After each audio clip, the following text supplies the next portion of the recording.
Good මෝනිං මගේ යාළුවනේ. අද ඔයාලත් එක්ක බෙදා ගන්න හැදුවේ ෂොප් එකක් කරන මගේ ජීවිතය ගැන. ඉතින් කුමන හෝ ව්‍යාපාරයක් කරන අය ගැන කතා කරොත් ඔයාලා හිතන් අම්මෝ එයාලට සල්ලි රැකියාවක් කරන අපිට වඩා සල්ලි පුච්චන්න සල්ලි. එහෙමනේ. අයියෝ එහෙම නෑනේ. ඒක ඉතින් දන්නේ ව්‍යාපාර කරන අයම තමයි. එක අතකින් තමන්ගේම කියලා දෙයක් කරන එක නිදහස් තමා. කාටවත් බය යටත් වෙලා බැනුම් අහගෙන නිවාඩු නැතුව වැඩ කරන්න ඕන නෑ. අද හිතුණා නම් අරිනවා නැත්තම් නෑ. හැබැයි ඉතින් මෙහෙමයි. අපි හිතන දේවල් කරොත් අපේ බිස්නස් වලට තමයි ඒකේ පාඩුව දැනෙන්නේ. ඉතින් එක අතකින් නිදහස් වුණාට අනිත් අතින් පොඩි වරෑරුම්කමකුත් තියෙනවා. තමන්ගේම දෙයක් කරන එක හොඳයි තමන්ගේ නිදහස වෙනුවෙන්. ඉතින් තමන්ගේ ව්‍යාපාරය වෙනුවෙන් ගොඩක් කැපකිරීම් කරන්න වෙනවා. එතකොට නාන්න වෙන්නේ නෑ, හරියට කන්න වෙන්නේ නෑ, ගෙදර දොරේ වැඩ කරගන්න වෙන්නේ නෑ. ඒ තත්ත්වේ තියෙනවා. දැන් මට පුළුවන් අපේ ගෙදරම තියෙන හින්දා එහෙම නැතුව කොහේ හරි බදු අරගෙන කරන කෙනෙකුට නම් ගොඩක් කට්ටක් කන්න.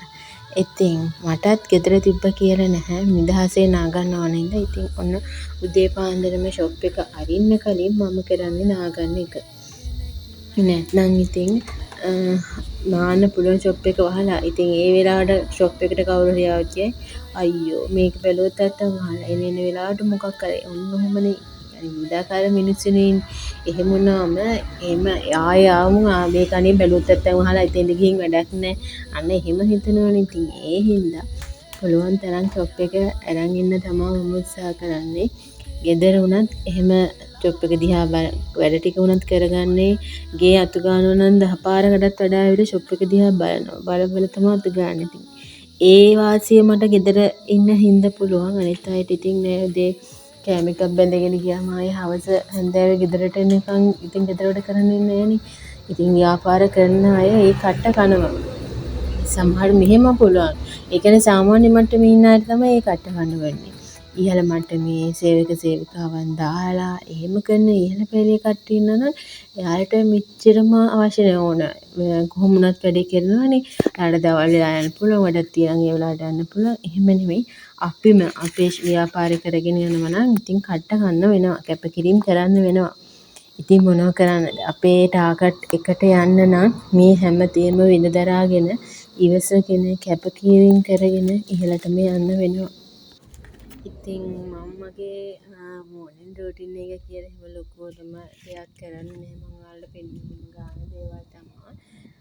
ඉතින් නානිල්ලා මේ වගේ කොණ්ඩේ චුට්ටක් පීරගෙන පොඩි පර්ෆියුම් එකකුත් ගහගෙන ෂොප් එක ඇතුළට යනවා. ෂොප් එක ඇතුලේ චුට්ටක් රස්නේ වැඩි, දාඩිය දානවා වැඩි. ඉතින් ඒත් ඉතින් මොනව කරන්නද? ප්ලෑන් එක දාගෙන තමයි ඉන්නේ. මේ විදියට තමයි ඉතින් මම ෂොප් එක පටන් ගන්න යන ලේස්ති වෙන්නේ.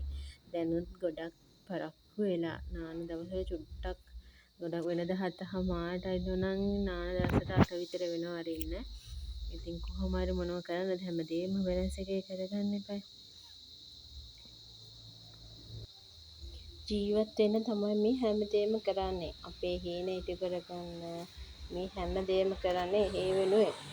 මොනව නැතත් අපේ ළඟට එන කස්ටමර් අපේ කස්ටමර් බොක්කට එකෙන්ම සලකන්න ඕනනේ. මොකද එයාලා හින්දා තමයි අපි දෙයක් යම් තැනකට එන්නේ. අපේ මහන්සියෙන් තමයි එයාලා අපේ ගාවට එන හින්දානේ අපිත් මුදලක් උපයන්නේ.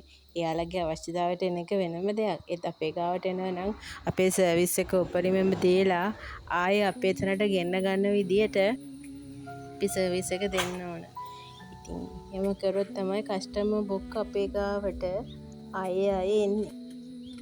බලන්නකෝ කිසිම පරක්කුවක් නැතුව හිමින් ලතාවකට අරින තා. අයියෝ මටම බැනගන්න හිතෙනවා මෙන්න මේ වෙලාවට. පරක් වෙලා හොඳටම තියෙද්දි පැද්දි වැනි අරින හැටි. කොහොමද ඉතින් ශරීරෙත් එක්ක හැමදේම කරන්න පුළුවන් යන්නේ. කොහොමද මන් දේවල්වනේ මේ මහත ගන්න මට ඇති වෙලා තියෙන්නේ. මොන දේ කරත් කෙට්ටු වෙන්නේ. හැබැයි ඉතින් මොන දේ කරත් කිව්වත් මගේ පොඩි දෝෂ ටිකක් තියෙනවා. නැත්තේ නෑ. try කරනවා කොහොම හරි ඒ ටික නැති කරගෙන ඇඟේ ටිකක් ෂේප් එකක් හදාගෙන මේ බැරල් ශරීරයෙන් අයින් වෙලා.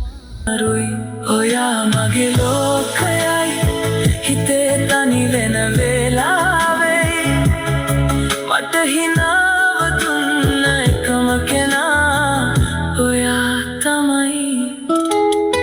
ඒ වගේම ඉතින් ඔයගොල්ලෝ දන්නවනේ මේ දවස් ටිකක් වීඩියෝ එකෙන් බලුනේ එකයි අපි අර සූර්ය පැනල් ගැහුවා. ඒ සූර්ය පැනල් වල සැබ් එකකින් පිට පැනලා කියලා අපිට ටිකක් අයින් කරන්න වුණා. ඉතින් ඒ ටික නැවත සවි කරගන්න මේ සැබ් එක දික් කරන්න ඕනේ. ඒක අපේ ෂොප් එකේ සැබ් එක තව චුට්ටක් පස්සට ගන්න වුණා.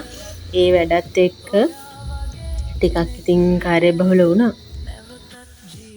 අස් කරන්නත් එන්නදයි පේනවනේ ඉස්සරහා වැලි ගොඩයි ගල් ගොඩයි මතක් වෙනකොට ඇටේ හිරෙන්න ගොඩාක් තියෙනවා. මට හරි ආසයි ලස්සනට ගාඩ්න් එකක් හදන්න හිඩක් නෑ චූටි පටියක් තියෙන්නේ. ඒ වුණාට මේ ෂොප් එකේ ඉස්සරහා යන්නේ ටික ලස්සනට හදාගන්න මාරම හීනයක් තියෙනවා. මේ දවස්වල chat gpt එකට ෆොටෝ ගහම ඒක ඩිසයින් කරලා දෙන්න කිව්වේ ඒ පිස්සුවත් නටනවා. ඒ වුණාට මේ තියෙන ආර්ථික මට්ටමත් එක එච්චර ලොකු වැඩක් කරගන්න බෑ. බලන වෙනවට පුළුවන් විදිහට ෂේප් එක ලස්සනට පොඩ්ඩක් හදාගන්න ඕන. දැන් ෂොප් එකේ ඉස්සරහා වල් වැදිලා වගේ. මම මුකුත් අස් කරේවත් නැත්තේ. දන්නවා දැන් මේ සැබ් එක ගහන වැඩත් එක්කම අනිවාර්යෙන් ඉඳපුවත් සවුත් වෙලා යනවා. ඒ හින්දා ඉතින් මම හිතුවා දැම්ම මේ වැඩ ටිකක් එකලාසයක් වුණාම ගාඩ් මේ ඉස්සරහ පැත්ත හදනවා කියලා.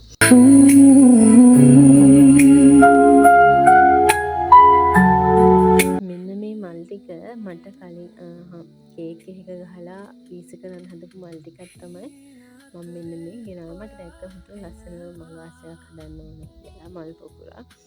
ගෙදර ගෙනාව සිටි කොම්බෝලකුත් තිබ්බා. ඉතින් අවසානයේ මෙන්න මේ වගේ ලස්සනයි. මාගේ වීඩියෝ එකේ මාව සබ්ස්ක්‍රයිබ් කරලා ලයික් කරලා කමෙන්ට් කරන්න අමතක කරන්නත් එපා.